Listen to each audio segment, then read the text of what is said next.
This video will be a discussion of homeowners insurance. This comes from chapters 21 and 22 of the Rada McNamara text. Chapter 21 focuses on Section 1 of the homeowners insurance policy, and Chapter 22 focuses on Section 2. But we're going to look at it all together in this video, so it is a little longer than some of the other videos you have for this course. Let's first look at the definition and purpose of homeowners insurance.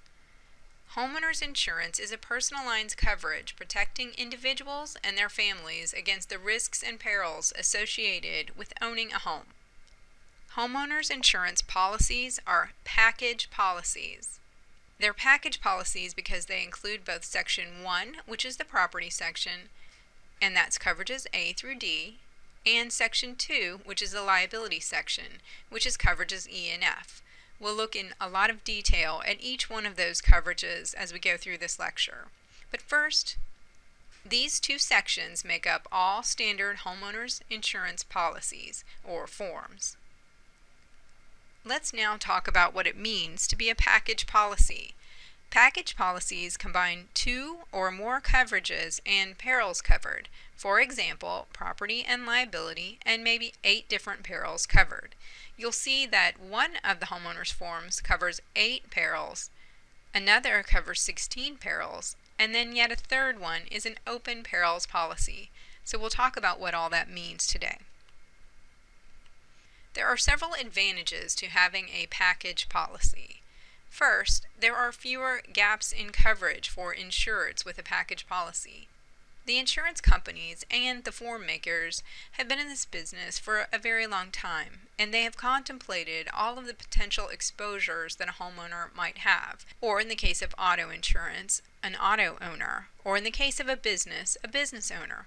All of those have package policies associated with them. And so while an insured may not anticipate a need for a certain type of coverage, the package policy sometimes gives them coverage even though they didn't know they had the exposure. Also, the insured gets a premium discount for buying more from the same insurer and in the same policy. And it's easier for the homeowner or policyholder to manage one policy as opposed to having to manage many different insurance policies. Imagine if you had one homeowner's insurance policy for your fire exposure, another for your wind exposure, another for hail, and yet another for vandalism or riot and civil commotion or theft. And then on top of that, you would have to have a separate policy to cover your liability exposure. With the homeowner's insurance exposure, all of it can be put into one policy. Let me mention before I go on some important notes. In the insurance industry, the term policy is equal to the term form. All standard forms we study for this and most other risk management courses, both at this university and others, are Insurance Services Office forms. The Insurance Services Office, or ISO, which by the way is now owned by Verisk Analytics and may eventually just be called Verisk, provides more standardized insurance policies than any other organization. Smaller companies, nearly all, use the ISO forms for property and casualty. Most larger companies use a variation of the ISO forms. This is an example of the ISO form's first page for the Homeowners 3 special form. And look at the bottom, it's hard to read, so I rewrote it for you. It says ISO Properties, Inc., 2003. This is directly from the appendix in your textbook. This is the same homeowners policy I referred to in the analysis of insurance contracts in the last discussion. Now let's begin our discussion of Section 1, the property section of the homeowners insurance policy. In Section 1 is Coverage A, the dwelling, Coverage B, other structures, Coverage C, unscheduled personal property, and finally Coverage D, loss of use. Then we'll also discuss some named perils, and we'll discuss Section 1 exclusions. So let's get started with a look at Coverage A, the dwelling coverage. Coverage A covers immovable or real property, as it's often termed. In other words, you should think of this as covering property which cannot easily be moved or picked up and taken to a different location. Immovable property includes things like the home itself, the inside and outside walls, and anything attached to the home. This coverage, coverage A, is the basis of coverage amounts or limits for all the other coverages. So in other words, the limit is based on the insurance appraised value of the home. For example, if the home is worth $200,000, that will be the coverage A limit, and the limits of coverage B, C, and D will all be based off of that $200,000. We'll discuss that further as we get to each coverage. There used to be either no deductible or a small flat deductible on coverage A, but now it's common to have 1, 2, 5, and even 15% deductibles. All of these are percentage deductibles. So even a 1% deductible on a $200,000 home is $2,000. After Katrina, Rita, Gustav, and Ike, between 2005 and 2008, 15% deductibles became very common in South Louisiana. Again, just think of how much homeowners have to save in order to pay for a loss because of these high 15% deductibles. For example, if you have a 15% deductible and a $200,000 home, the insured would have to pay $30,000 before the insurer would pay anything. Insurance truly begins at this point to be there only to pay very high severity and very low frequency losses. Coverage B, other structures, is, as I said, based off the coverage limit of coverage A. It is 10%. So, if coverage A is $200,000, coverage B would give you $20,000 of coverage. Coverage B also covers immovable real property. The difference is that the property is unattached to coverage A, or to the main home.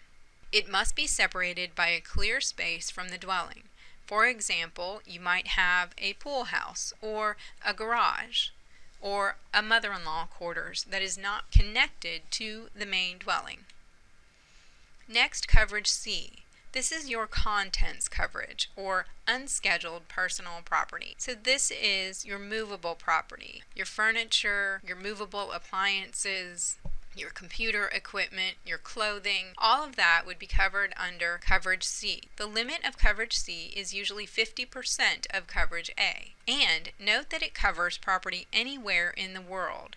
Even if you're in China or Africa or just anywhere in the world, your property is covered if it is damaged or destroyed by a covered peril. There are also special limits of liability that are more limited. Examples are a $200 limit on money, a $1,500 limit on theft of jewelry, not any other peril that causes the loss, damage, or destruction of jewelry, but on theft. Also, $2,500 on theft of firearms. Now let's look at coverage D, loss of use. Coverage D is 30% of coverage A. This pays additional living expenses if the home is not fit to live in. It pays for any necessary increase in living expenses incurred by you so that your household can maintain its normal standard of living. In other words, if you have to evacuate because of a fire, this would pay those additional living expenses that you incur. However, there are limits on how long this pays, and it only pays for losses that are caused by a covered peril. Therefore, if you have to evacuate, say, because of a flood, which is not a covered peril in most cases under a homeowner's policy, the additional living expense would not be covered. It will also pay for fair rental value if a part of the home you rent to someone else is not fit to live in. It also pays if a civil authority prohibits use of the home because of a covered peril to a neighboring property, such as a fire. Now let's look at named perils. These are the covered causes of loss under homeowners insurance policies. Some forms only cover the first 8 perils here. Another form covers all 16 named perils here. And yet another form, the special form, for certain coverages is an open perils policy, which means it covers everything except that which is specifically excluded. But let's look at the first 8 named perils, and then we'll look at the second 8. The first 8 perils are the only ones covered by the basic form, HO1. The basic form isn't even discussed in your text, but it's important for us to mention it because it's now commonly sold in South Louisiana because it is hard to get coverage there because of the hurricane exposure. Let's go through each one of the first 8 perils. Fire or lightning, windstorm or hail, which does cover hurricane damage, and this is an example of damage caused by hail. Hail can cause damage to siding as well as roofs. However, there's a lot of fraud in hail damage.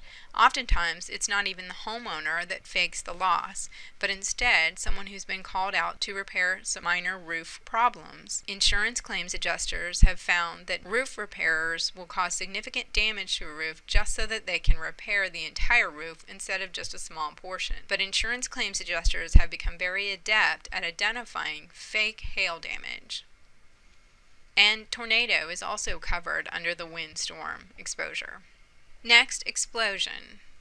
Then, damage from riot or civil commotion. And damage from an aircraft. In other words, a plane crashes into your home. And damage from vehicles, which happens more than you might think.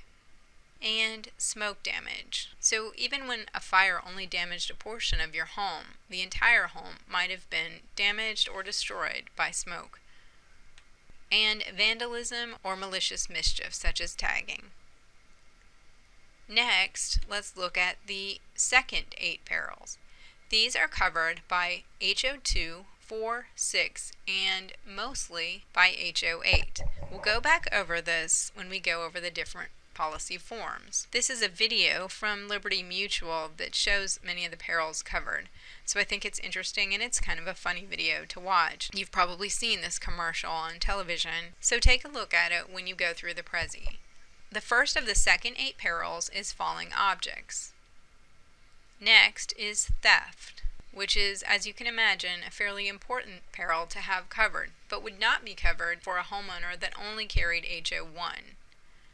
Then, accidental discharge or overflow of water or steam. This is a covered peril, and it is distinct from flood because this has to occur from an appliance or other machinery or equipment in the household, not from an external body of water. Next, the weight of ice, snow, or sleet, which doesn't tend to be a significant peril in the South, but in the northern part of the United States can be a frequent loss. And sudden and accidental tearing apart, burning or bulging of boilers and machinery, and freezing of plumbing, air conditioning, or sprinkler systems or household appliance, and sudden and accidental damage from artificially generated currents. And lastly, volcanic eruption. So now you know the 16 covered perils.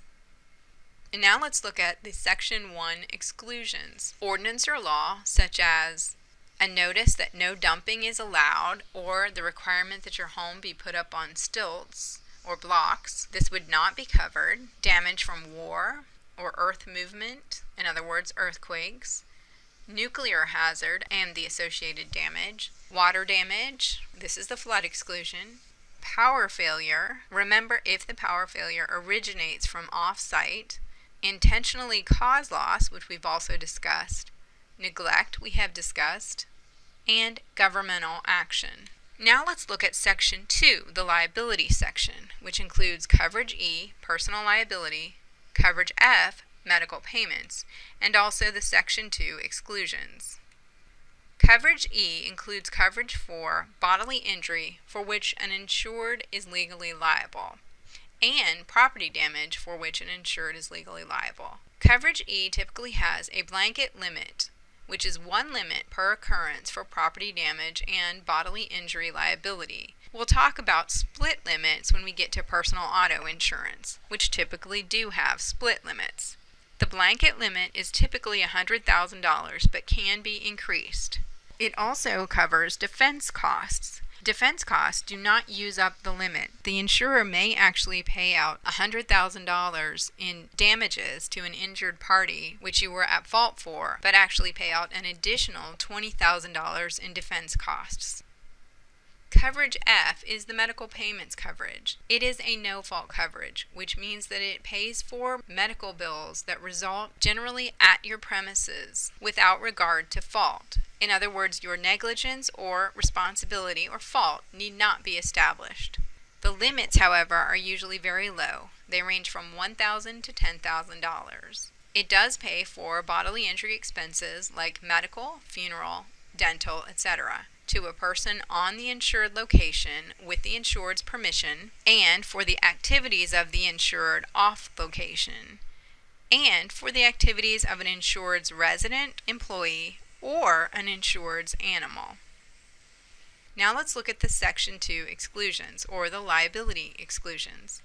These are motorcraft liability is excluded. There are lots of exceptions to this. For example, a motorized golf cart on or within the boundaries of a golf facility. In other words, if damage is done because of insured's use of a motorized golf cart that is within the boundaries of a golf facility, those damages would be covered under Coverage E. Also, a recreational vehicle owned by an insured on the insured location or off the insured location and powered by one or more batteries is an exception. Remember, an exception to an exclusion is actually an acknowledgement of coverage. Then, watercraft liability and aircraft liability and hovercraft liability. Also, expected or intended injury. So this is trying to not cover losses that are not fortuitous or beyond the control of the insured, and also to reduce moral and morale hazard. And business activities are excluded.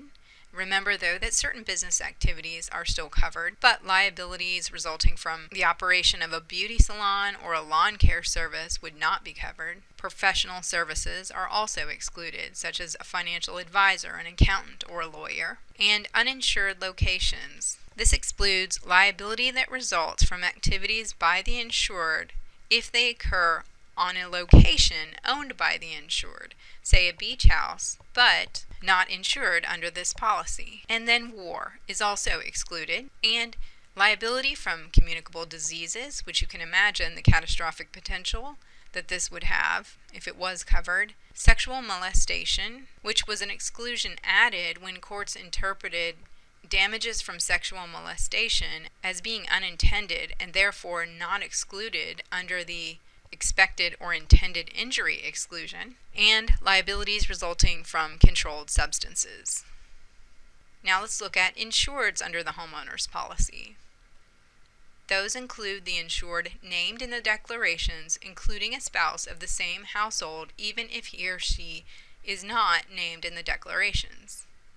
Also, resident relatives and other residents under 21 and in the care of a person above, and a student under 24 and your relative, your being the named insured, who used to live in the house. So if a child is away at school, they are actually insured under your policy until age 24, and a student under 21 and in the care of any of the above. Now let's look at the different homeowners forms. HO1 through HO3 and HO5 and HO8 are for traditional homes. So there are 5 policies, 1, 2, 3, 5, and 8, that are for traditional homes. HO4 is for renters, and HO6 is for condo unit owners. Let's look at them individually. HO1 includes coverages A, B, C, D, E, and F, and covers the first 8 named perils only. HO2 covers A, B, C, D, and F, just like HO1, and covers the first 8 and the 8 additional named perils, just as I described them above. Then HO3 also provides coverages A, B, C, D, E, and F, just like 1 and 2. It is the most common form and the form in the appendix in the RADA text. Now the RADA and McNamara text. But also, For coverages A, B, and D, it is open perils, meaning that it covers any peril except that which is specifically excluded. For coverage C, it covers losses from the 16 perils that are also covered by HO2, those 16 perils that I discussed above. So in other words, for the structure and other structures and loss of use, it's an open perils policy covering any cause of loss except an excluded cause. But for the contents or unscheduled personal property, it only covers losses that are caused by the 16 named perils. Next, HO4. HO4 is the contents only or renters coverage. This provides coverages C, D, E, and F because there's no need for coverage A and B, which is the structure and other structures, because renters do not own structures. HO4 covers losses caused by the same 16 named perils as HO2. HO5 is known as the comprehensive form. It provides the most comprehensive coverage of any of the traditional homeowners forms. It provides coverage for A through F, all 4 of the property coverages, and the liability and medical payments coverage. The difference is that it's open perils for all coverages. So in other words, it becomes open perils for coverage C. Remember that open perils means that the coverage covers loss by any peril or cause of loss, unless it is specifically excluded. Therefore, you must pay particular attention to the exclusion section because those are the only causes of loss that are not covered. Then there's HO6. HO6 is similar to HO4, the renter's coverage, but HO6 is specifically for condo unit owners. A condo or condominium is the same as a townhouse, which is a home that is attached to other townhomes. A condo might also look like an apartment, but the difference is that the owner actually owns the inside of the apartment and does not just rent, and jointly owns all other parts of the condominium. HO6 provides coverage for coverages C, D, E, and F, the contents, loss of use, and liability and medical payments, and it covers loss from the 16 named perils. But it also covers built-ins, appliances, and cabinets, and loss assessments from the condo associations. Nearly every townhome or condo has a condo association that pays for things like fences and pools and any common areas of the condominium or townhome. When there is a loss to those common areas, generally the condo association will assess the homeowner. HO6 covers those assessments.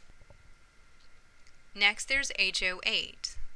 HO8 provides coverages A through F. It is a named perils policy. On coverages A and B, it pays repair cost instead of replacement cost. This is particularly good for older homes whose replacement cost exceeds market value and repair cost. And that's the end of our discussion of homeowners insurance.